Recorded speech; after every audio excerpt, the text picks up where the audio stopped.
আলাইকুম। দেখেন আগে এই ভিডিওটা আপনারা একটু দেখেন, তারপরে আমি আপনাদেরকে কিছু কথা বলতেছি।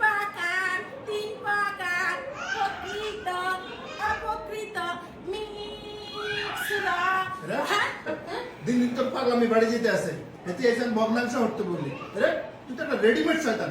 দিন দিন তোর পাগলামি বাড়তেছে, দিন দিন বুড়ি হইতেছে আর পাগলামি বাড়তেছে। যাই একজন নারী কতটুকু মানে হলে যে সে এরকম আপনার কারের ব্যবহারকে নিয়ে সেভাবে বলতেছে, যে আসলে আমাদের শিক্ষা ব্যবস্থা আজকে কোথায় গিয়ে দাঁড়িয়েছে। শিক্ষা ব্যবস্থা এতটাই নিচে নেমে গেছে যে এদেরকে দেখলে আসলে আমাদের বাচ্চাদের কিছুই শেখার নেই। সে একজন নারী হয়ে সে শিক্ষা ব্যবস্থার কথাগুলো নিয়ে কীভাবে অপমানিত করতেছে।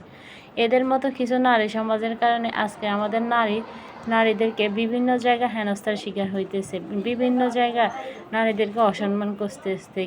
কারণ কি? এদের মতো কিছু মহিলাদের কারণে। অনেকে বলবেন যে আপু আপনি তো একজন নারী। হ্যাঁ ভাই, আমিও নারী। ঠিক আছে, আপনি ইনকাম করতে চাচ্ছেন, আপনি ফেসবুকে ভিডিও বানান, কিন্তু এরকম করে ভিডিও কেন বানাবেন? আপনার কি আসলে এরকম করে ভিডিও বানা আপনার উচিত হচ্ছে? আজকের ভিডিওটি কেমন লাগছে সবাই জানাবেন। আসসালামু আলাইকুম।